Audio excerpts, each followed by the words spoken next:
against Rock.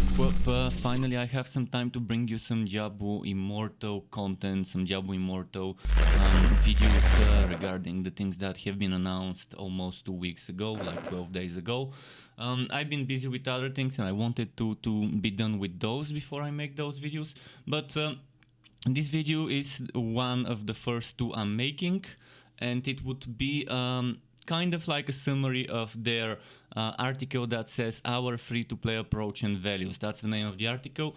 So in this video we would be talking and discussing the free-to-play model that they've decided to go, which was to be expected, and what you can buy, what examples they gave us, such as the battle pass progression, such as specialized reforging stones, such as crests, and what those crests do, and such as what the market is, as well as what currencies to expect. So I'm gonna go and read a message first from the developers. So let's start. We know one of the outstanding questions about the game is what is the business model of Diablo Immortal. Getting this right for players is important to our team, and today we want to share how we are coming at this for Immortal, what it is, the values behind it, and how it works in practice. Before we dig in, we'll be referencing several game systems in this blog, so we highly recommend checking out our gameplay blogs first. Understanding how these systems work is useful to keep in mind as you read on, and I will be making videos for those systems as well.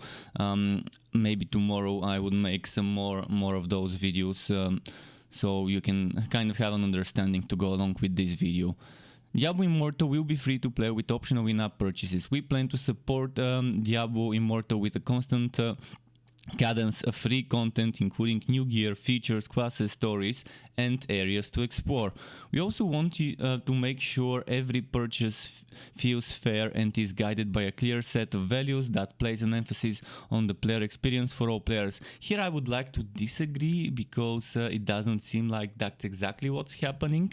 It doesn't feel fair, but it feels much fairer than other games out there of the genre on the mobile market. So even though it still classifies as pay to win to me, because it offers people to get progression in games where you're competing for progression and where you have PvP, where obviously the one that gears up first and the one that uses their hero better would be stronger.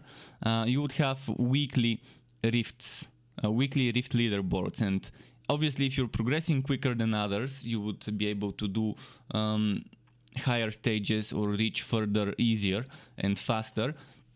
But that's just how I feel. I mean, until the game is out and until I see it, I won't be able to say, hey, this is like that, this is like this. But based on what we're gonna discuss in a moment, that's how it feels. So first and foremost, they're saying of these values is gameplay first. Core mechanics are designed to be fun first, and purchases should never circumvent Diablo's core gameplay, killing demons and getting gear. There should also be a pathway to earn most things you can pay for, and critically important is that the only way to acquire gear is by playing the game. So this is nice. This is nice that they're saying that you can accumulate everything that you can donate for, that you can buy by just playing the game. But again, you're paying to get the thing before others, to save yourself time.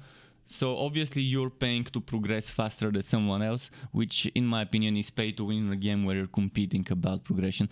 And they're saying second, we want to provide purchase options that feel worthwhile and deepen your engagement and enjoyment of the game, and where possible to the enjoyment of other players as well. Purchases should not detract from your gameplay experience. I mean, see, this seems like a press release, and it is a press release in a way, but it definitely seems to too sugar-coated to me. They're saying third, purchases should feel like a bonus and entirely optional to enjoy Immortal. The core Diablo Immortal game experience will always be free, and you should be able to enjoy the game for hours on end, whether or not you choose to spend money, which I think is true. It depends on the psychology of people. Some people would feel really bad knowing that others can buy power and progress faster and quicker than them. But But some people wouldn't care about it, and I believe that there will be a lot of free-to-play players that won't spend a penny on the game and still would enjoy it. I just think I personally am not that type of person that could know that there's others they're buying progression and progressing faster, and that if I'm not doing it, I mean, the fear of missing out, you know.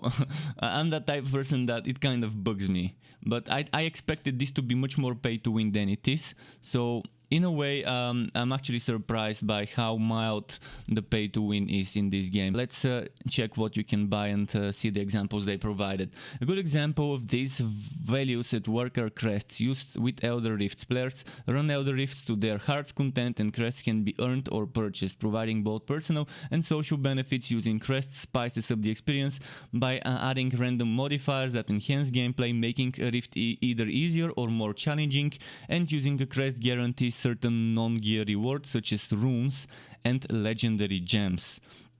Crests also provide rift points when used by at least one member of the party, and all players in the group will be rewarded with rift points even if they do not use their own crest. Accumulated rift points can then be used to acquire items such as legendary gems. Another example is reforging. Reforging item properties require special consumable materials, and that can be earned through gameplay or purchased. Players can earn reforged stones for extra rerolls on an item property, or they can purchase the specialized reforged stones, which allow you to focus on the item properties you want the most. See what I'm saying about a little bit of more pay to win. Like you would need less rerolls, less RNG with specialized reforged stones, which you can only obtain by buying. Maybe they would reward special reforged stones from the battle pass though. So Immortal also has a battle pass progression system that allows players to earn rewards by completing seasonal quests and other in-game activities such as the rifting that was mentioned earlier. The battle pass has both free and paid tracks, and all players can claim rewards such as reforged stones and crests. It didn't mention whether that's the specialized reforged stones or not through the free track, while players with the paid track will also have access to exclusive cosmetic items and even more rewards, which I mean, I think that's where the specialized reforged stones will be, in the paid track. Now here is another thing that we should talk about: the currencies in Diablo Immortal. I will talk about the market in a moment. I just first think it's good to understand what the currencies are before you understand what the market will be. So there are three primary currency types in Diablo Immortal: earnable, obtainable through gameplay, and paid. Below is a brief overview of these currencies, how they're obtained, and examples of what they're used for. So gold drops from enemies. Chests and other lootables in the world of Sanctuary. It cannot be purchased or traded and must be earned through gameplay. Gold can be used for things like upgrading your items and purchasing randomized gear from NPC vendors. Platinum can be earned through daily gameplay activities or purchased with real money. Players can also obtain platinum by selling items via the market. Platinum is used for activities such as exchanging goods on the market or crafting charms. And then there's eternal orbs, which are acquired with real money only and can be used for purchasing platinum, as well as other items such as the battle pass, which is such as the specialized reforged stones, crests, and cosmetics. So basically, eternal orbs are your major in-game pay-to-win currency, whereas platinum is something that you can earn with daily gameplay activities by being a daily logging zombie, or you can purchase it with real money. So it's like either of those, and you can also trade platinum for eternal orbs. So if you buy eternal orbs, you can just buy the platinum or other things, and that's where the market comes in. So the developers wanted to clarify that this is not the Diablo 3 real money auction house, and that Player Exchange has been a part of Diablo's history, and they've learned many lessons, both good and bad, along the way. And in Diablo Immortal, they wanted players to have the ability to participate in a fair, healthy, player-driven economy that doesn't circumvent gameplay. Well, we'll see how that is with all the pay-to-win. The market connects anonymous buyers and sellers with no ability to cash out. There are limits to what can and cannot be put on the market. While it will be a possible source of certain materials, supplementary items and legendary gems, it is not a place to acquire gear. So items, gear that you equip, you would not be able to get from the market and trade. You would be able to trade upgrade materials on the other hand. How that would play out remains to be seen. They're saying that it's also a way for all players, including those who choose to never make an in-game purchase, to exchange items they find for additional in-game currency beyond what they're able to earn through play, which I'm assuming they're talking about either gold or platinum, or about both of those things. It says players can obtain platinum by selling items via the market, so you can probably sell items you don't need for platinum on the market. That's probably what they mean. So yeah, the only currency that apparently you would never be able to obtain without purchasing would be eternal orbs, and that means you won't be able to buy the paid battle pass thing, the specialized reforged stones, and other things like that. That would be limited to pay to win only. And there's something else that they're saying about the alpha and beyond. Their focus for technical alpha is on gameplay and making sure Immortal is fun, and the technical alpha will not have any real money transactions, although they would provide some in-game currency to test out those systems. That said, they'll continue to refine their approach, always leading with their values, putting gameplay first, providing worthwhile options, and designing them as a bonus.